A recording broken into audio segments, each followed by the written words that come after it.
Resulta curioso cuando uno se pone a intentar, yo diría, leer cuáles son los motivos y las razones que están más allá de lo que es inmediatamente contingente, sobre todo para efectos, no sé, de la guerra en Gaza entre Israel y los territorios ocupados y entre la franja de Gaza, que llamarle guerra me parece ya incluso un poco problemático. A lo que voy, sí, a lo que se refiere el comentario del día de hoy, es que quiero justamente explorar todos estos motivos y razones que quizás van más allá de lo inmediatamente contingente, como dije. La historia del judaísmo es una historia bastante miserable en realidad. Lo digo desde el punto de vista de la materialidad, ¿cierto? El pueblo judío siempre ha sido un pueblo de carencias, de desplazos, de diáspora, de separación, de pérdida. Incluso en los albores de su historia religiosa y en todos sus intentos de establecimientos de estados. Incluso en la conceptualización del Dios judío, que es también el Dios del cristianismo, ¿cierto? De nosotros, de Occidente, con características mesiánicas, el de nosotros, ¿cierto? Porque nosotros consideramos a Jesús de Nazaret el Mesías, o sea, quien vino a completar, por decirlo así, el judaísmo y a volverlo universal. Y no así los judíos que siguen esperando al Mesías y que tienen todo un tema con el territorio y todo eso. Yo creo que para hacer una recapitulación sencilla y muy al voleo, ya que estamos conversando y no en una clase, eh, no sé, la historia del judaísmo podría verse también desde la perspectiva de los templos, ¿cierto? El primer templo, el segundo templo, la caída del segundo templo.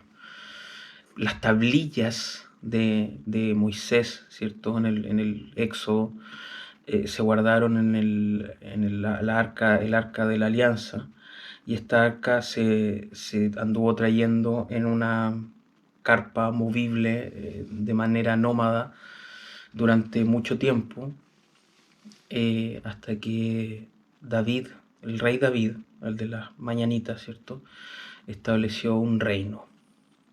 Y posteriormente Salomón, y posteriormente el hijo de Salomón, etcétera, etcétera, etcétera. Y ahí hubo también una caída cuando conquistó Jerusalén Babilonia a través de o por el rey Nabucodonosor II, y ahí termina el primer templo.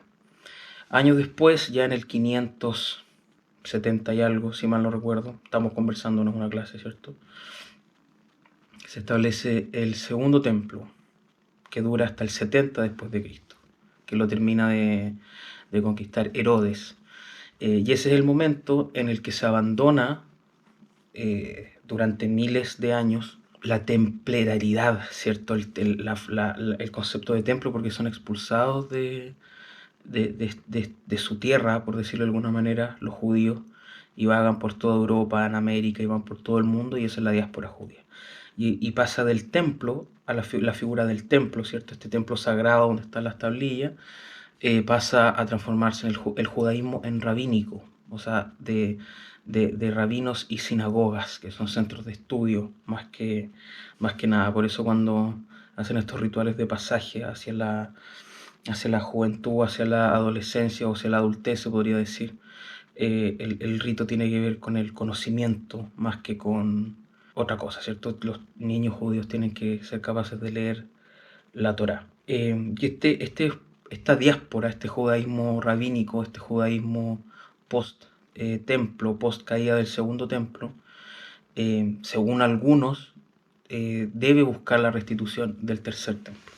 Y ahora es el momento donde tiene sentido y entra lo que yo llamo la reconstitución del tercer templo, o podríamos llamarle incluso el aceleracionismo del tercer templo.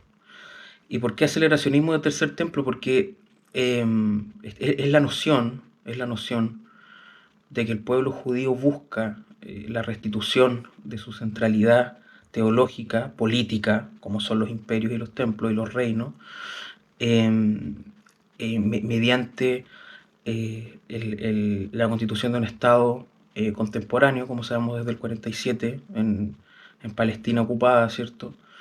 Con las características teológicas de un Estado judío que va a reconstituir esta unidad monolítica de un templo que desapareció y que tiene que volver y estar en Jerusalén.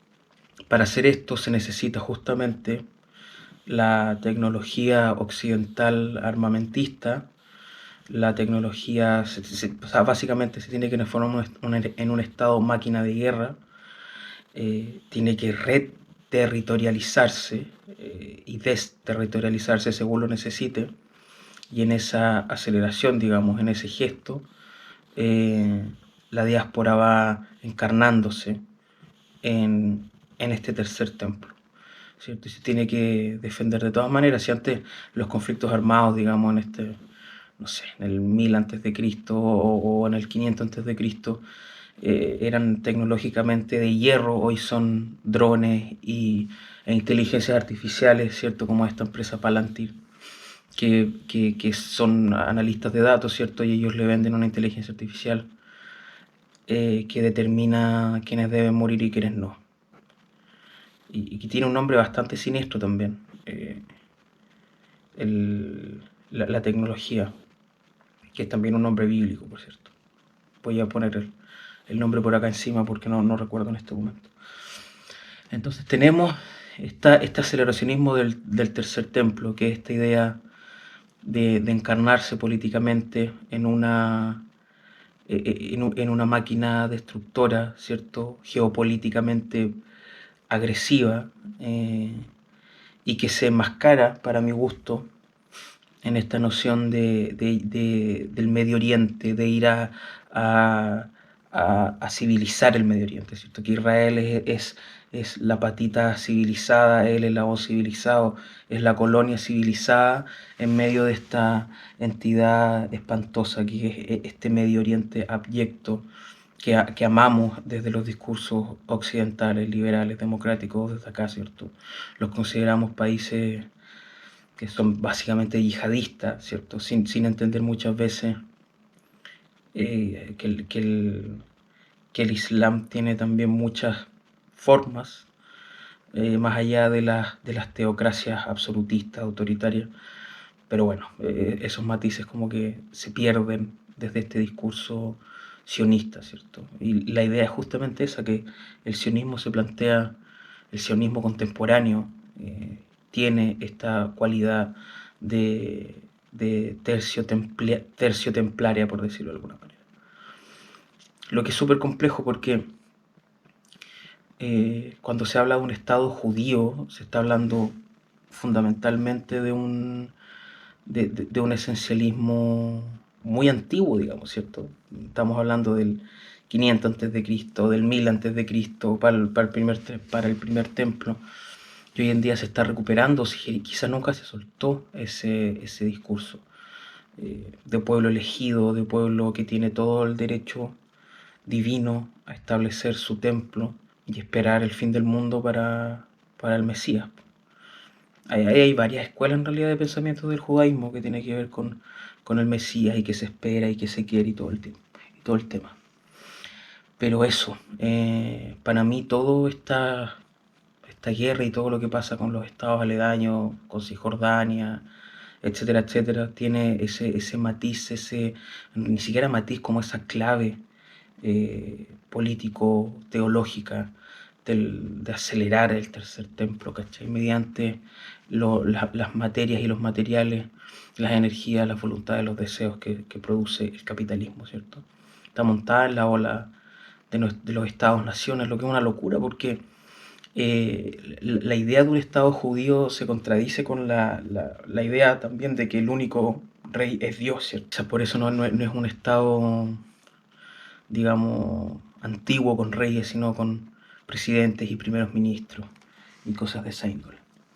Así que desde mi punto de vista estamos lidiando con materia muy oscura, con materia muy peligrosa también, y con un fundamentalismo religioso, mítico, espiritual, eh, para el cual no estamos listos, ¿cierto?